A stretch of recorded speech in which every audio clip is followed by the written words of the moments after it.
So you take a simple idea, right? A 22-year-old YouTuber spending over a year documenting predators on the world's most popular kids platform, Roblox. His investigations lead to at least 6 arrests, so he's doing something, right? Families thank him, police work with him. His evidence puts dangerous people behind bars. What does Roblox do to help show the gratitude that this YouTuber is pretty much doing for free? They ban him. No siree, no siree. Do not ban the predators, ban the person exposing them, because how dare you? See, a game played by over 85 million kids a day didn't just get his accounts completely removed. They sent lawyers, they threatened to sue him, and they erased every single account that he's ever made since he was 8. Again, what was his crimes? For capturing predators that even Roblox themselves have failed to capture. This is the story of Schlep.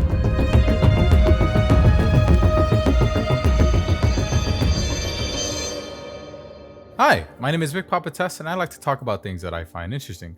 If you happen to find me interesting or just a teeny tiny bit funny, why not give me a like and a comment? It's a small thing for you, but it helps me out massively. And with that, let's go ahead and start the video. Like I said in my last video, this is going to be the Schlep situation that I referenced in my Roblox video that I promised I would make. But with all good videos, we have to start in the beginning. Who is Schlep? Schlep, whose real name is Andrew, is a Texas-based YouTuber with over 600,000 subscribers. See, Schlep has been playing Roblox since he was 12 years old, and unfortunately, he was also somebody who was in his younger years on the said platform that we're making a video about. See, unfortunately, in Schlep's younger years, there was this popular Roblox developer at the time who made him watch, explicit things, and also made him do things that obviously no child should ever do. The mom caught wind of this and reported it to Roblox. So what did Roblox do given the situation? They sent Schlep crisis hotlines, not ban the guy who's doing it. No.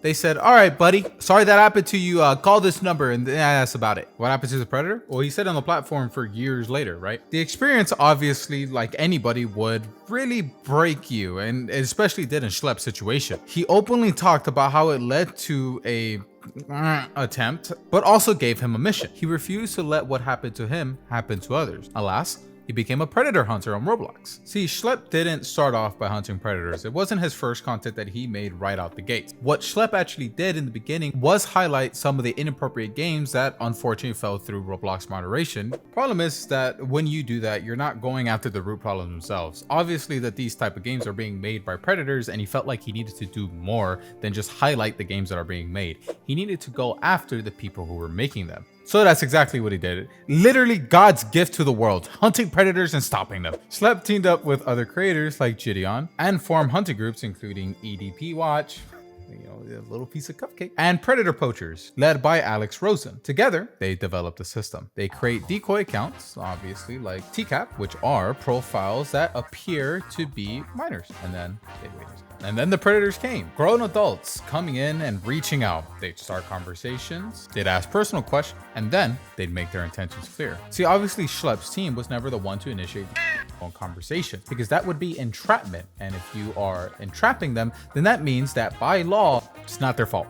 Instead, they let the predators reveal themselves. Every message, every inappropriate photo, every attempt to move the conversation off platform, it was all documented, kept, and stored. And then came the sting operations. When predators agreed to meet in person, Schlep's team coordinated with local police. They'd set up meetings, wait for the suspect to arrive, and then law enforcement would step in. Over the course of a year, Schlep's work led to 6 arrests, which is obviously more than any actual YouTuber predator hunter has done before. So I am going to be going off script with this, but the reason why, 6, it doesn't sound like a whole lot. It doesn't sound like anything that you should be really applauding for, especially considering Chris Hansen and his TCAP series that he made. He had hundreds of arrests. But when it comes to YouTuber predator hunters, the problem is that most of the time when they're making the videos on them, they don't do it following the legal methods to do it, which actually leads to a lot of these predators getting off scot-free. So actually getting 6 arrests is massive.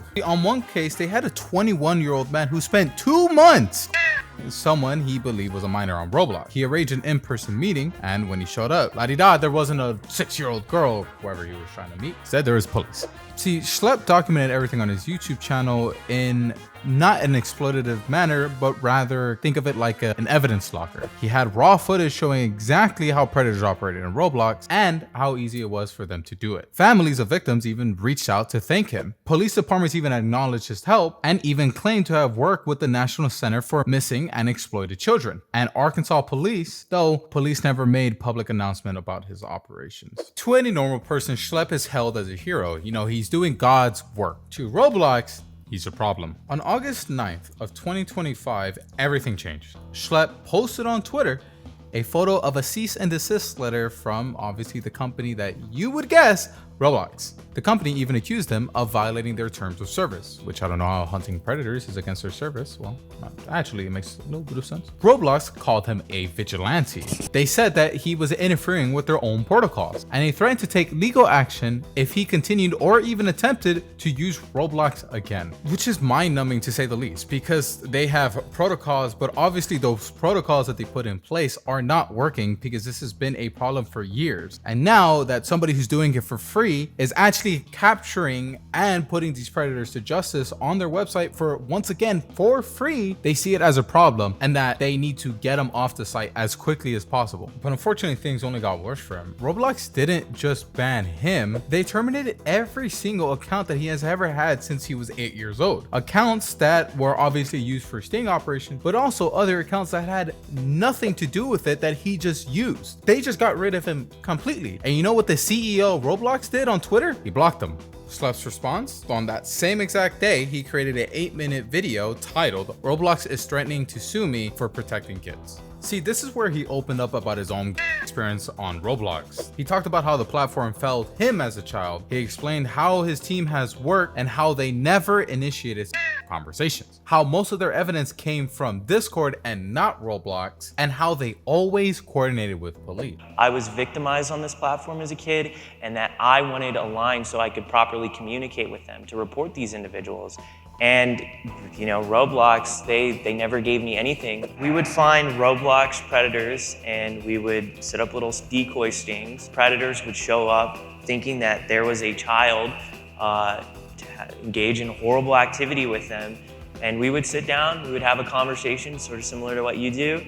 In multiple instances, after we got these felony arrests on child predators, we would send them the same Google Drives that we were sending to law enforcement, and they would not take action until after our videos would release. Which is sad to say the least, because if you remember, I told you that if they initiated the conversations, that would have been considered entrapment and those people would have never been prosecuted. But he has 6 arrests, which means that by law, it's not even entrapment. Schlepp even argued that sharing information with law enforcement shouldn't count as a violation. He also gave examples about how at times Roblox failed to act on serious reports. In one case, he said he reported threats against the Las Vegas Sphere to both Roblox and the FBI, and Roblox did nothing. The fallout. Obviously, the response from Schlepp just did not paint them in a good picture, and the fallout was almost immediate. Within hours, hashtag free Schlepp and boycott Roblox started trending on Twitter. See, everybody and their mother was outraged for obvious reasons. They accused Roblox of silencing the person who is trying to help the problem rather than actually going after the problem itself. Popular YouTubers joined the movement. You know, you have Critical, Gideon, Creekcraft, all denounced Roblox actions as backwards and obviously hypocritical.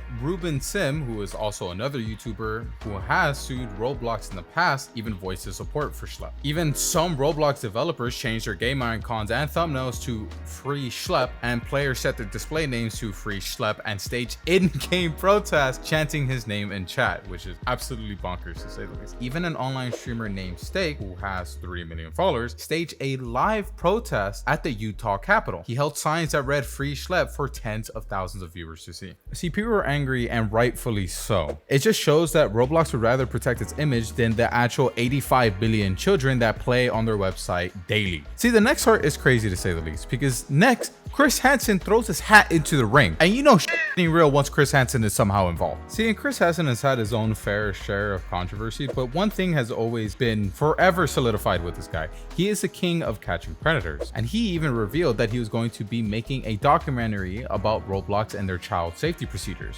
He was already interviewing police officers, unfortunately the victims, and Schlepp himself. See, on August 22nd, Schlepp has to have at least a funny bone in his body because he uploaded a video called Roblox Take a Seat that features Chris Hansen. In it, Hansen and Schlepp discuss about the future documentary and about how Roblox has literally failed their core audience. Hansen described Roblox as a platform where predators operate with alarming ease, and he questioned why the company itself takes so long to act on certain cases and why they banned Schlepp to begin with. See, for Roblox, this is like a storm that has never been created ever in the history of Roblox, because not only did you ban a predator hunter Schlepp, but now he has somehow incorporated Chris Hansen from To Catch a Predator, who is pretty much the granddaddy and why these predator hunters even exist, and now they're both tag teaming Roblox. It's crazy to think about this, but Schlepp was actually garnering pretty much the Power Rangers of To Catch a Predator, because now a US Congresswoman, I'm gonna butcher her name, Ro Khanna, contacted Schlepp directly and launched a petition demanding Roblox to update its child safety procedures. The goal? 1 million signatures, and by August 19th, it was already at 100,000. Senator Ted Cruz was also contacted by Schlepp, who asked him to take action against Roblox. So Roblox finally says something, and the company ended up releasing a statement defending its decision to ban vigilante groups. They claim that vigilantes normalize inappropriate conduct on Roblox by impersonating minors and moving users off-site to participate in conversation. They even argued that posing as minors makes vigilantes equivalent to predators. What the f is going on here? Huh? See, Roblox even share quotes from police about how these vigilante groups can interfere with actual police proceedings and their investigations. But the thing is about, they're talking about vigilante groups as a whole. There is a sharp contrast between the average vigilante group and Schlepp actually working alongside of law enforcement. See, Matt Kaufman, who is the head of Roblox security, on August 16th ended up making a video addressing some of the concerns, and he outright called Schlepp's actions as vigilantism. But obviously that didn't work. See, because we have already established that the moderation system that has been placed for Roblox clearly does not work. It's been broken for years and it's still broken now. Remember the school simulators for my previous video? You know, the ones that recreated Columbine, Uvalde, and Virginia Tech? Those stayed up for days, attracting thousands. Remember the condo games? The underground parties where kids are exposed to graphic content? Those kept popping back up no matter how many times they got banned. Which raises a question, if Roblox's systems are so great and they work to a T and that they don't need to be changed, then how do these keep slipping through the cracks after so many years, decades even? Which this leads us to where we are now. See, on August 15th, Schlepp announced that he had even hired lawyers with the intention to counter-sue Roblox. His law firm, Steinar Gald Greco and Hensley, stated that Roblox policies have enabled child predators, and they even revealed that they represent over 500 different clients with similar stories. Even attorney Steven Vanderpoorten said Roblox's decision to ban Schlepp suggests their carelessness about child safety and the suppression of criticism. He even also stated that inappropriate games have existed on Roblox for over 20 years, and that Roblox has always done nothing about them while profiting on the platform. Jesus, does this get worse? On September 1st, which is not that long ago, Law by Mike, a lawyer and YouTuber with over 14 million subs, announced that he was partnering with Schlepp's legal team. See, Schlepp has confirmed that they are in a team, but hasn't even filed the lawsuit yet. His focus, which is the main one, is to raise awareness about the potential predators that are on Roblox. Meanwhile, another Louisiana Attorney General, Liz Murrell, filed a lawsuit against Roblox on August 15, calling it the perfect place for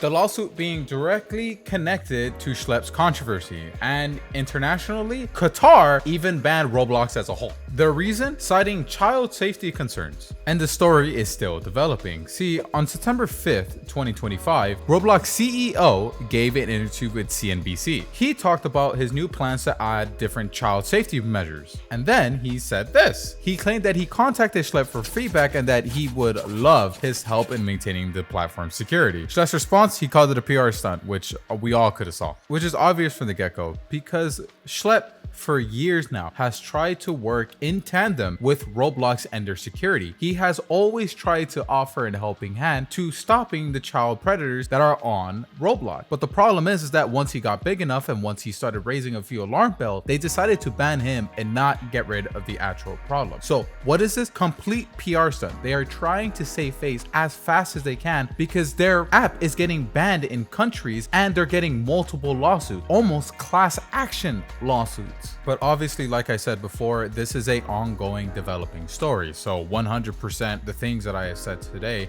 there will be more that comes out in the future. So we can only see how this story will unfold. But that's it for me today. I want to personally thank my patrons, Melissa, for helping me support the channel. It really does mean the world that you have continuously given me your support, no matter how many hiatuses that I have taken. And it really does warm my heart that you are willing to help me. And with that, my name is Big Papa Tess, and you have yourself a good one. Take care and bye-bye.